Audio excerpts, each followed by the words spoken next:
And we are back with the fourth segment of the GSMC Basketball Podcast, brought to you by the GSMC Sports Network. And in this fourth segment, we're going to take a quick look at the power rankings for this week, because I am a little bit curious, given how there weren't games over the weekend, so it's going to be games based off of like Monday, Tuesday, Wednesday, and Thursday. And again, like really curious about the results for some of these games. I predict that the Milwaukee Bucks are going to be like in the 10th spot after their recent loss to Memphis. They are not going to move up, they're going to move down.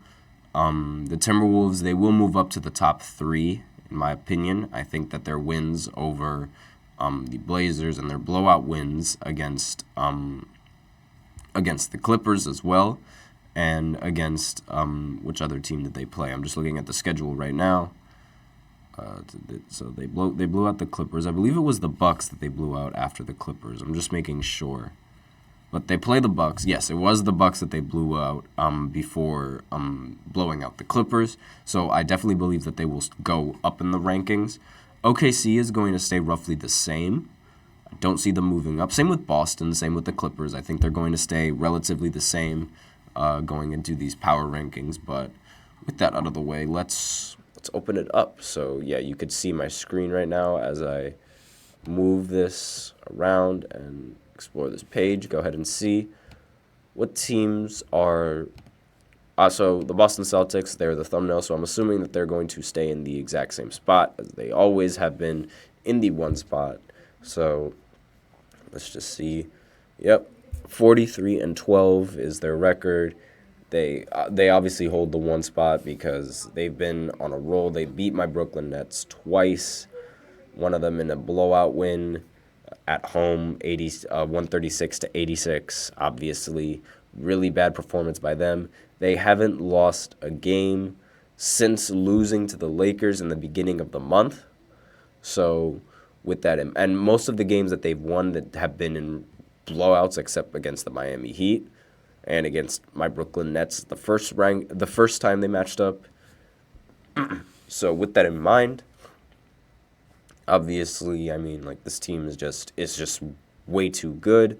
Look, they rank 5th in field goal percentage in the paint, 60%, and they lead the league in three-point percentage with 47%, which is always, like, again, like, there's pros and cons with that because, while you could be relatively good in the regular season at shooting threes, what if those three, like, you got to make those threes? What if you don't make them in the playoffs? And we've seen that happen to several teams that rely heavy on the three ball, and they end up losing because of the three ball.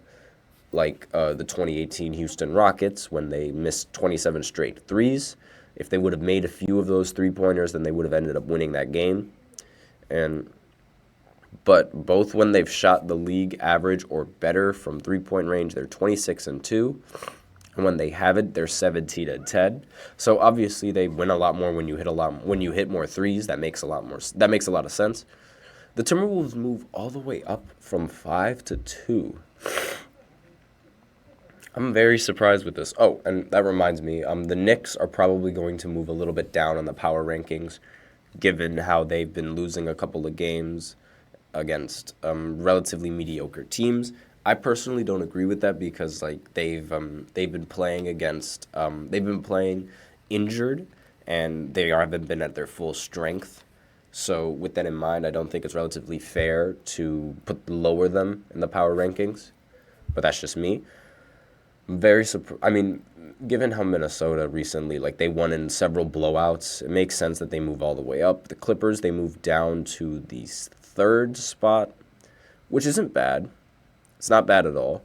I mean, again, like, while I see the Clippers playing well in the regular season, I have to see it in the playoffs, and this is one of those teams that I just can't bring myself to trust. In Cleveland, they moved down from the 3 all the way down to 4, which isn't a big jump because, like, obviously, like, since the Clippers moved down, they have to move down. Makes sense given how they lost to the Sixers without Joel Embiid.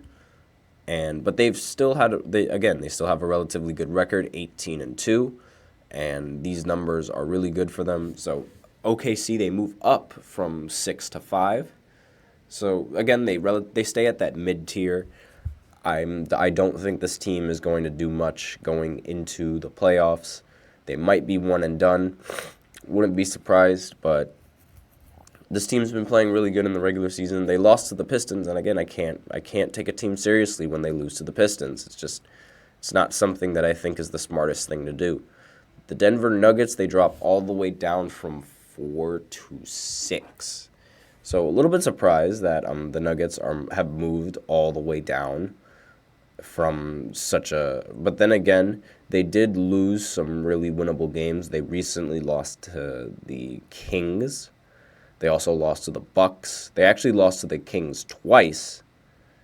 But they beat the Lakers, which, again, is not really saying much. But losing to the Kings twice and also losing to the Bucks is not really good for the Denver Nuggets. Again, I don't really think this is like something that they need to really worry about because they still have Jokic, they still have Jamal Murray, they still have enough on their roster to make a deep playoff run. So again, nothing really to worry about. The Mavericks, they stayed the same in the 7th spot in the power rankings. Obviously, having Kyrie Irving on the team is definitely like improves their power rankings. They've been winning a lot more games because of Kyrie and his scoring.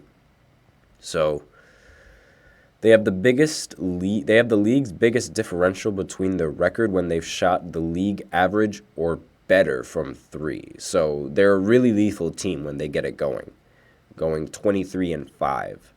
And when they haven't, obviously that's when they're taking a lot of shots and missing. Makes sense how they're 9-18 because they don't have defense to fall back on. The Phoenix Suns, they move up from the 9th spot all the way to the 8th, so not a big jump for Phoenix, but again, relatively fair, given how they haven't really made, like, there's not much talk around Phoenix. Like, when they play good, they get talked about, but when they don't, and when it's, like, quiet for a lot of the big three, they don't really get talked about that much. Obviously, Booker and Beal having 2 games where they played literally 5 minutes is not ideal. They ended up winning both of those games, which is cool. They lost to the Warriors, however, which was in a nail-biter with Curry hitting the game winner. But again, like, this team is really good with matchups. They have great scorers. They're going to be a very difficult team in the playoffs when it comes to guarding one-on-one. So this is a team that you have to worry about. The Pelicans move up to the 9th spot. I'm very surprised to see the Pelicans back up here. But makes sense. I mean, the Sixers, they're not going to be in the top 10 anymore. So there is definitely room. So I do see, like, Pelicans are a relatively good team. I think I have them holding the 6th seed right now by the time the season is over, but we'll see what happens. The Knicks take the 10th spot. So the Bucks are completely out of the top 10 in power rankings. And it's only under Doc, is it? I bet you they're 11th though. Yep, they are 11th. So they just move out of the top 10, and no surprises there. Doc Rivers is really, like, he's been really underperforming. I already talked about him in the previous segment, but again, he has not been a good head coach for these guys. And with that in mind, we have someone in the chat real quick, and I just saw the chat, so pardon me. I'm just going to take a quick look at it real quick. Wouldn't OKC getting Luka seem more probable? They have the draft picks plus young players to sell the Mavs that they'll be set with, a rebuild after giving up a cornerstone player like Luka. That's an interesting trade, Sean Hackett. And yes, they do have they do have the assets available to get Luka if they want Luka. But at the same time, like, as of right now, I'm not entirely sure if they would want to have Luka on the team when they already have Shai Gilgeous. Like, I mean, again, like, I could see that happening, but I don't really see 2 dominant ball handlers being the solution to the team as of right now. Like, I have to see how OKC plays, like, in the postseason, and whether or not what Shai can do what he's doing right now in the regular season. That too, Sean. They also don't have cap issues yet, but I don't really know the relationship between Luka and the Oklahoma City Thunder. I mean, I have a lot. I know, like, we all know the relationship that he has with Jokic, which, like, again, it is going to be. I already talked about it in the previous segment. I'm not sure if you were there for that, but I don't really see Luka being able to go to the Denver Nuggets via a trade, given how they would have to give up a lot of pieces, and I just don't see the Denver Nuggets doing that with the relationship that they have with Jamal Murray. I mean, he was injured at one point, and even when he was injured, they weren't giving him up. They were still they still had hope for him, and I understand. I understand your side completely about how OKC definitely has, like, they have the picks, they have the young players that they're able to sell to that team if they were to start a trade. However, I don't really think that package with all of those young players, with, like, the state that the Mavs, like, roster is right now, is going to be a trade that the Mavs are going to look for. Like, I mean, what players would you have in mind that they would trade? I don't really think that they would prefer building their team around someone like Josh Giddey, just to give you an example. And I mean, I don't really see them giving up Chet either, because they recently got him, and he's recently, like, proven to be a good asset for the team, not just offensively but defensively as well, as a rim protector, and he could develop to be a very overpowered player given his height and his overall skill as a big man. And not to mention, I don't see them giving up Shai either, given how Shai is ranked higher in MVP rankings than Luka Doncic. So, not entirely sure.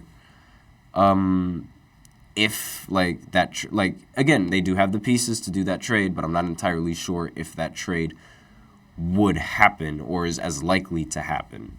I mean, if he has the relationship with a lot of the players, then maybe he could. Maybe that could happen.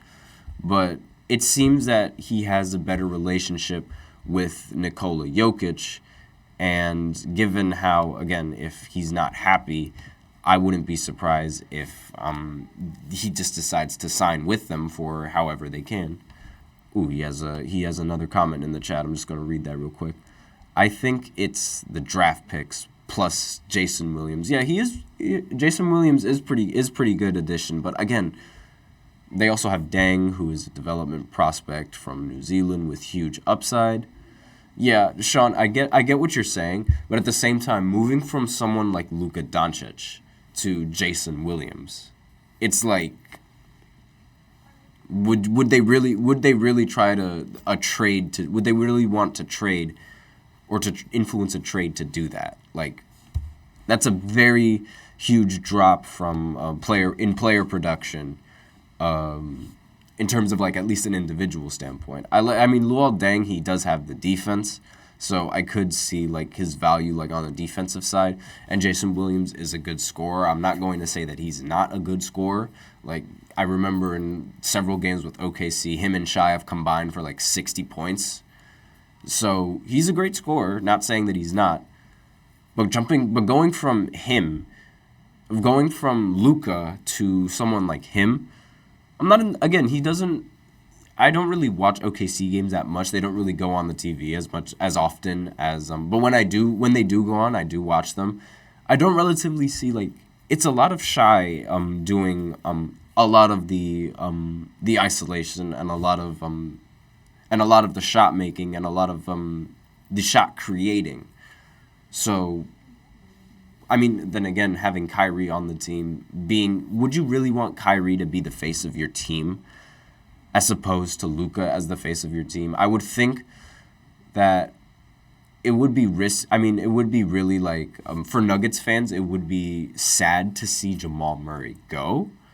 But at the same time, Jamal Murray has shown that he can produce as well as Luka Doncic on the biggest scales, because we saw it in the playoffs where he was dropping triple doubles along with Nikola Jokic. So he's shown that he could be the driving offensive force that a team needs, and they have Houston's upcoming first-round picks.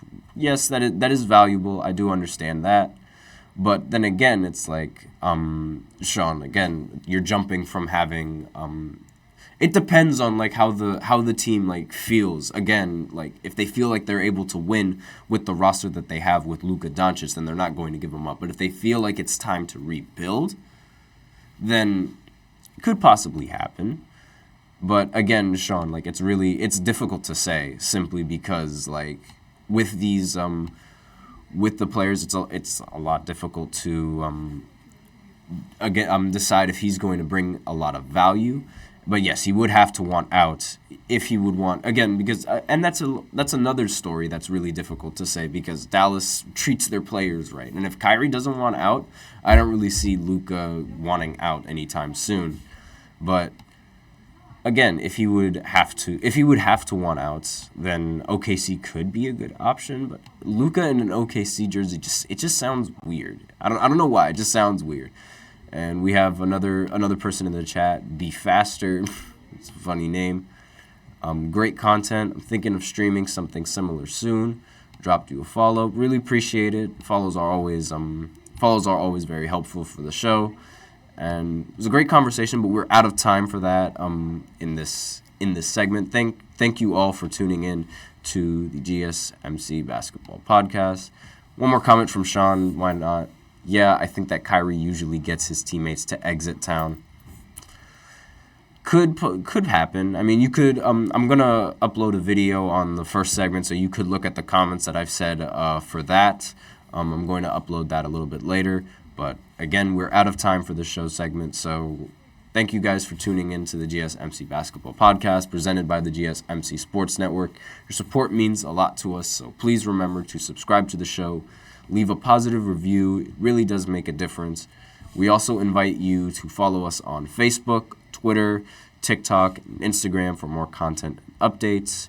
Thank you guys once again. And just a reminder, as always, please remember to tip and to donate to get your comments recognized. It puts your comments directly above on my screen, and I'll be alerted for whenever you guys want to comment. The link is streamelements.com/GSMC sportsnetwork./tip. It is displayed below the ticker on every show segment, as well as in the link in the description. Helps the show, makes the show much more interactive between myself, the host, you guys, the viewers. That is it for this show. Thank you guys so much for tuning in. I am your host, Nelson, and as always, take care.